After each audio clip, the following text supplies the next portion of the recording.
président comité de relance Agen Diambogne, association Agen Diambogne, ACAD. Merci beaucoup. Comme vous l'avez dit, le festival tire à sa fin. Aujourd'hui, c'est, nous pouvons le dire, le dernier jour des activités, même si la foire continue jusqu'au 10. Mais les activités, les animations culturelles prennent fin aujourd'hui. Et nous tirons un bilan très satisfaisant. Satisfaisant parce que du point de vue du contexte, du point de vue de notre environnement, la préparation de ce 4e festival, l'énergie que nous avons mobilisée, les difficultés que nous avons rencontrées, aujourd'hui, si nous venons à réaliser pratiquement toutes nos activités, c'est vraiment une satisfaction. Nous sommes très contents, nous tirons un bilan positif et véritablement, les activités qui ont été programmées, la foire, le colloque scientifique, la cérémonie officielle, le don de sang, la grande nuit culturelle, toutes ces activités-là sont en cours. Sur les 7 activités, nous avons réalisé les 6. Il reste le colloque scientifique. Nous avons reporté le colloque scientifique. Pourquoi? Parce que le message que nous voulons donner ce message-là aux jeunes, notamment les étudiants. Et il se trouve qu'au moment où nous sommes à Ziguinchor, les étudiants ne sont pas à l'université. Donc pour nous, il était normal de décaler cette activité-là parce que le message que nous voulons le donner à la jeunesse sénégalaise. Dire à la jeunesse sénégalaise quoi?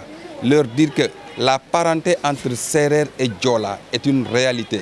La parenté entre Serer et Diola, c'est notre legs et nous devons le préserver, le maintenir, le protéger. Et c'est la raison pour laquelle d'ailleurs nous avons choisi Ziguinchor pour organiser le 4e festival des origines ici. Parce que nous savons ce qui se passe dans ce pays. Nous savons également ce qui se passe à Ziguinchor et partout d'ailleurs en Afrique de l'Ouest. Nous avons besoin de la paix. Ici, nous avons voulu utiliser les leviers que nous avons, les leviers que nos ancêtres nous ont donnés pour promouvoir la paix, promouvoir la diversité culturelle, montrer à la face du monde qu'avec la culture, on peut avoir la paix. Et nous ne voulons que la paix en Casamance. Nous voulons la paix au Sénégal. Nous voulons la paix dans la sous-région et en Afrique. Sans la paix, nous ne pouvons pas aspirer au développement. Et aujourd'hui, si nous venons ici, Serer et Diola, nous sommes très sincères dans ce qu'on dit. Nous sommes très sincères.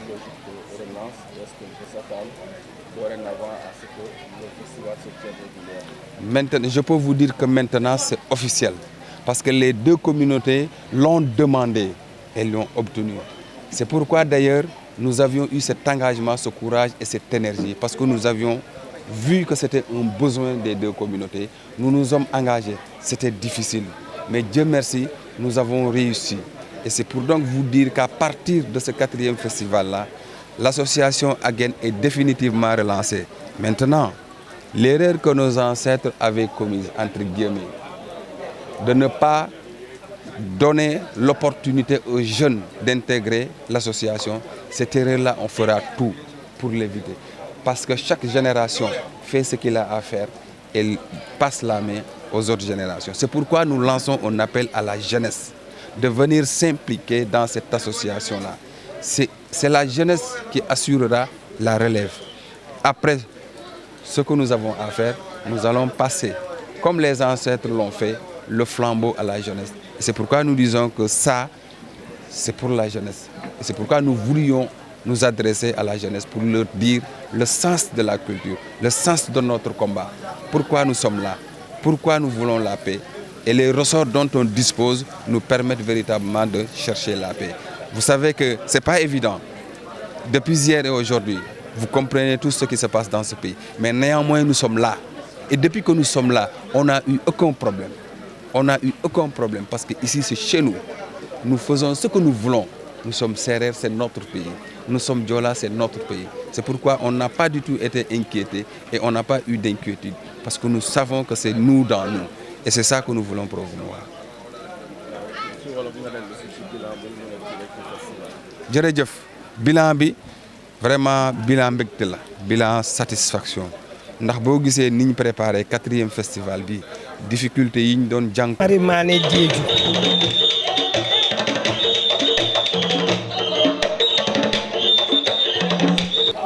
jibibil tate bokalop mata agene jambon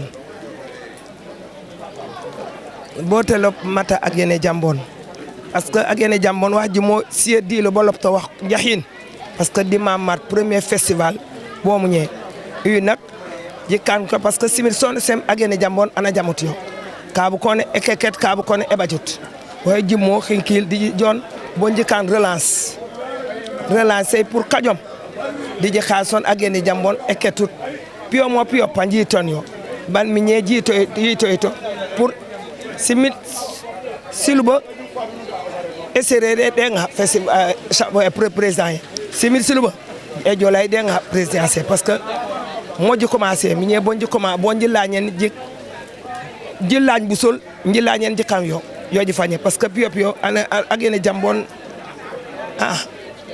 ban mi ñe bonji ji fan ji bañi labu agene jambon eserere da jola parce que si di jojo bata ko di ko beureko kata gouvernance a sero ser ajo tomo pana khas man te maligen di bu jomay ji jojo bo di je xaw watarde di eurey emité de lebu di jibil jibo lan ji jomo ko timay fof emité to ko li a sero ajo tomo da has kama wawe maligen ko mera ko kandu khase bu ko jok mo wawdi a gouverneur la ngama tate nguy ten ku beureu minye kuleto minye anada bo mo da kila di amero akila je mo hayu jijo mo fo panji won asere rano asere ajola yu mo asere da yu ban babe te fay jingare parce que depuis tata na mate festival ça commencé mo depuis premier festival bo munye o jimo jijo mo akila ji won ko mo jijo juyuto ban boisson e jingare ala ngare nit bunuko